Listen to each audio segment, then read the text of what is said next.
Hello there. What is going on, everybody? Asmodee might be going in a crowdfunding direction due to recent reports. We're going to talk about this new story in today's video. Very exciting stuff. If you guys are new here to the channel, we're doing a $25 Amazon gift card giveaway. You just have to be a subscriber and leave a comment on this or one of my other videos. Let me know what you want to see out of Asmodee and with regards to crowdfunding. As you know, Asmodee is the parent corporation that owns gaming companies like Fantasy Flight Games, Atomic Mass Games, Days of Wonder, etc. They are the big umbrella of which many of your favorite game companies fall within. And of course, decisions related to our Star Wars games that we talk about here, games like Star Wars Legion, Shatterpoint, Armada, and X-Wing also, all of those fall under Asmodee when they used to be under Fantasy Flight and moved over to Atomic Mass Games. All of that is potentially impacted by the news we're going to be talking about today.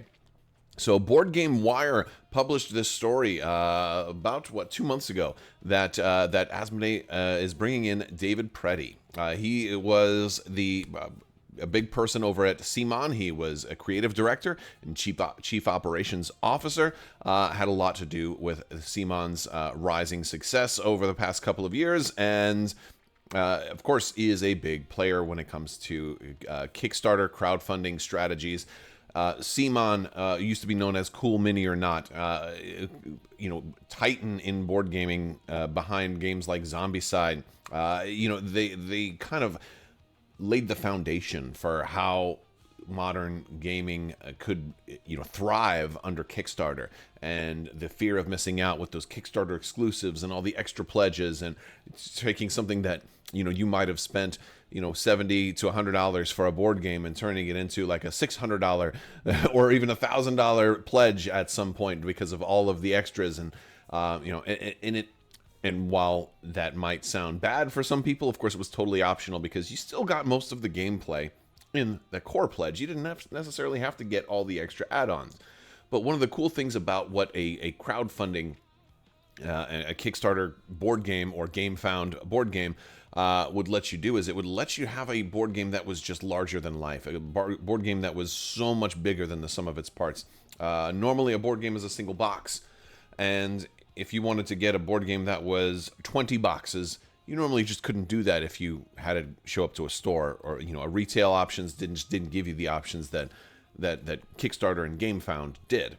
And now with with the success of Zombicide and lots of other games that CMON has put out over the years, a lot of Eric Lang games come to mind. There's so many of these games that have just kind of blown up and become look at Marvel United, and I think I had enough boxes to go from the floor to the ceiling of my house at one point. It's an absurd amount of boxes and different things that you can get for a game that, again, you wouldn't be able to do if you just went to retail. And some people really like that stuff. And the interesting thing is where that fits in with games like Star Wars Legion and Marvel Crisis Protocol and Shatterpoint, where if you look at it from an interesting perspective, there is definitely some crossover there, because don't you also have 30 or 40 boxes worth of stuff of Star Wars Legion if you've been playing that for a long time? If you play Warhammer, how many boxes have you bought over the years? I think there's a Venn diagram, and there's definitely some crossover of lots and lots of boxes and many hundreds, if not thousands of dollars spent on a single game that might, they may be able to leverage with this. So I want to talk about this hire because there's a couple of really interesting things about it. For one, not a lot of information about what he's going to be doing at the company has been announced, specific initiatives and his exact role. But there was a new position that was created for him, and his position is the head of crowdfunding strategy and miniature lines. Now, this is very interesting to me because does that mean that he's also in charge of everybody at Atomic Mass Games and other miniatures games?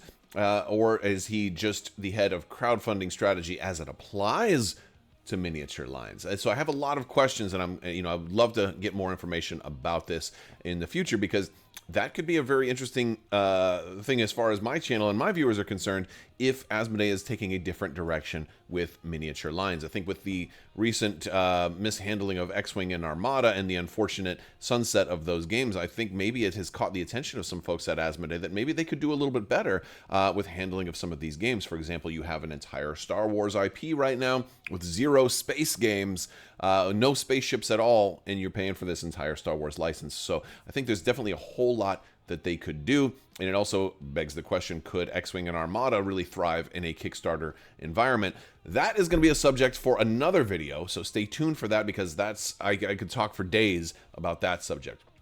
But what I do want to talk about is certain of the things that we can absolutely expect, because Asmodee has also got the rights to Zombicide that coincided with this hire. And so, you know, again, CMON sold Zombicide, almost all of Zombicide except for the Marvel-specific Zombicide and the DC-specific Zombicide, because those had different names, like Deceased, for example.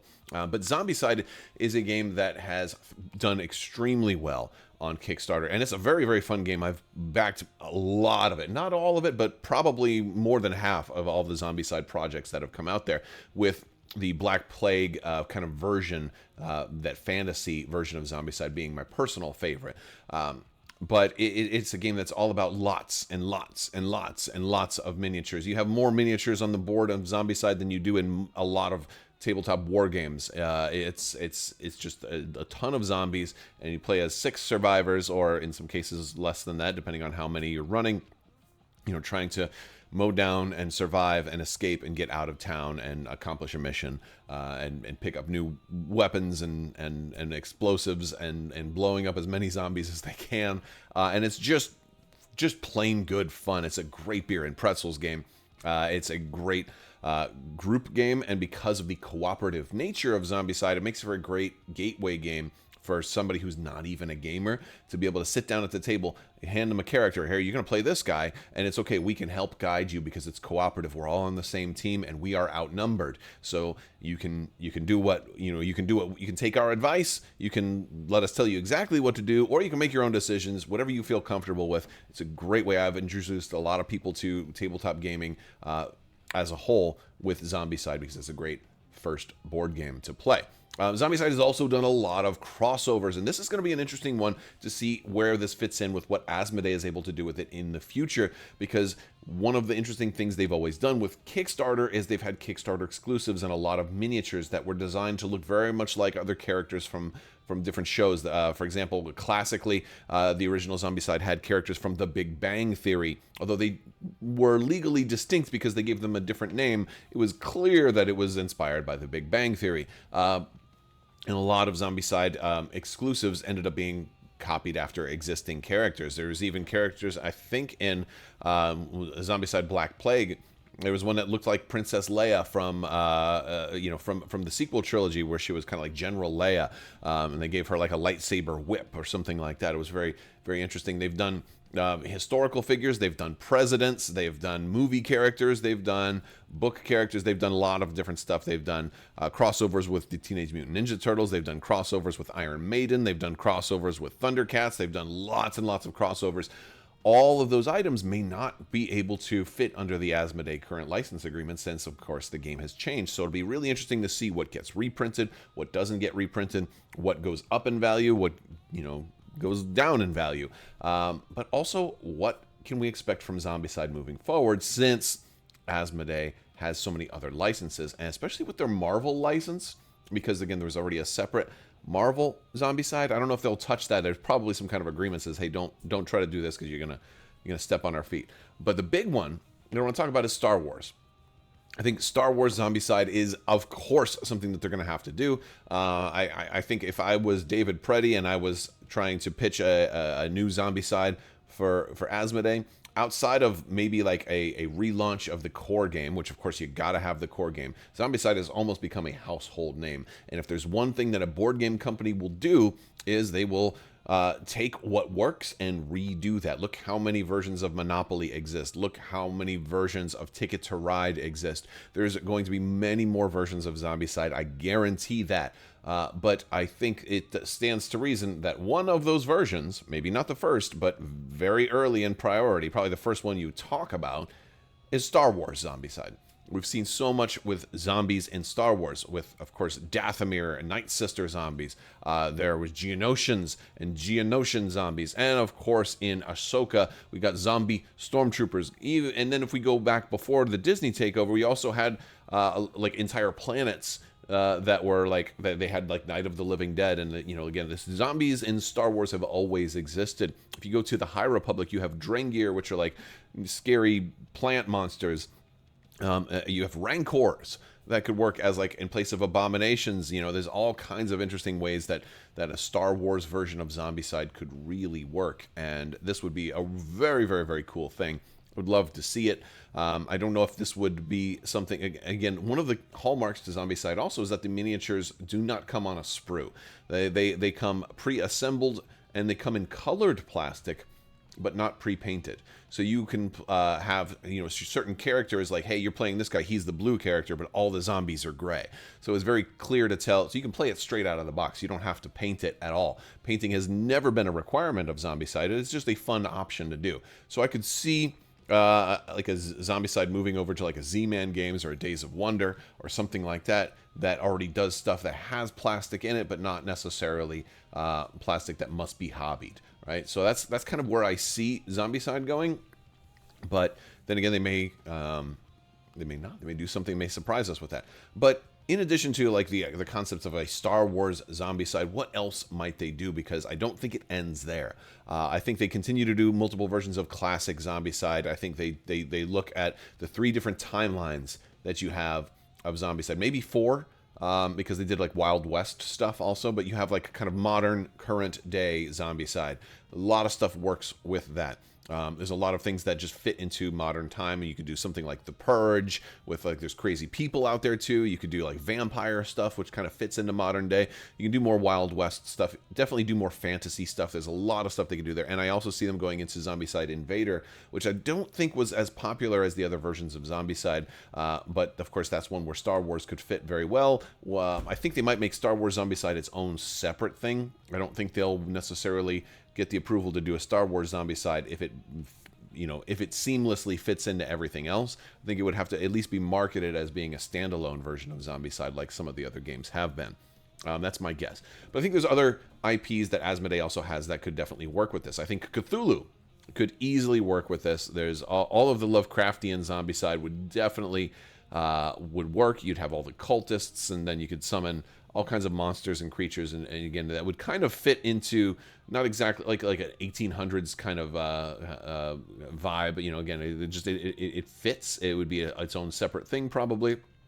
But I think one of the versions that really works with Zombicide in this version is Lord of the Rings. They have, you know, Asmodee's been making Lord of the Rings content forever. I really see a Lord of the Rings version of Zombicide also being something that they could do. They have the license for Lord of the Rings stuff already.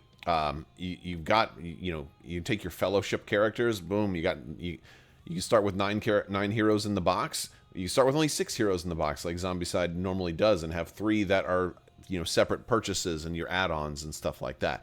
And you can get all kinds of extra characters, and you could add Faramir and Tom Bombadil and all this other stuff, right? There's lots of extra characters you could add to Lord of the Rings. Instead of zombies, again, they do have the undead. It's definitely a thing. But you could do orcs and goblins, and you could do the Uruk-hai, you know, and they could have their own stats.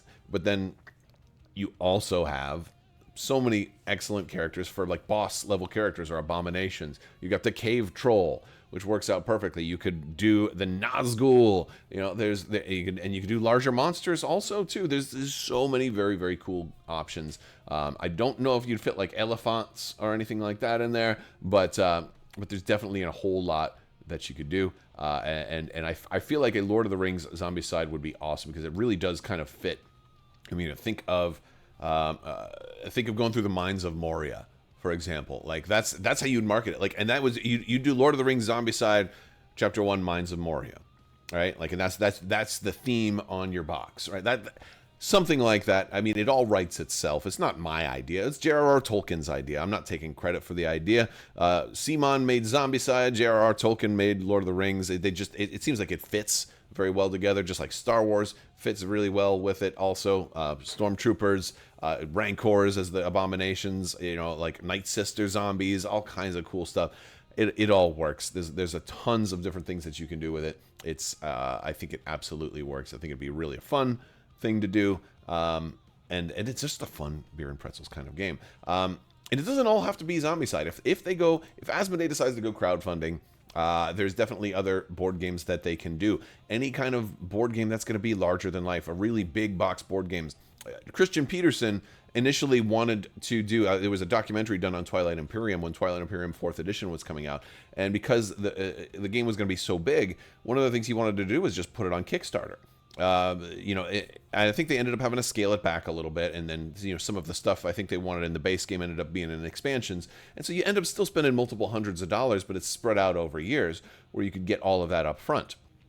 And so again, it allows and how many other board games, kind of like TI4 but maybe different, have been axed and never made it past the chopping block because it would have cost too much. And now you don't have to worry about that anymore with Kickstarter or GameFound. And again, I don't even know which platform they're going to go with, but I could easily see them working with, I would guess GameFound is my guess, just because there's so much, like Asmodee is already a distributor for like a lot of the companies that use GameFound. It could work that way, but then again, it could easily work on Kickstarter. It could work on either one. The user experience is, like, honestly, it's kind of like 6 of one, half a dozen of the other. GameFound specializes in games a little bit more so, and where Kickstarter has a wider, but Kickstarter has a name that's been out there a little bit longer. Either one, doesn't, I don't think that really matters. I don't know let me know if you guys have a preference of one over the other. I think they're both fantastic platforms, and I frequently use both of them because they're very cool.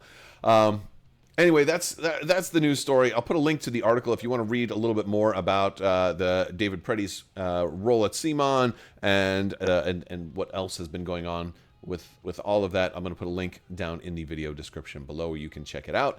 But I think the amount of doors that this opens for Asmodee and for some of our favorite licenses, and even all new content and bigger and better board games than we might not have been able to see before, is a very exciting thing. And I'd love to hear what you guys think. Let me know down in the comments section below. We'll talk to you later. May the Force be with you. Live long and prosper. Be excellent to each other. Party on, dudes. So say we all. And always wash your socks.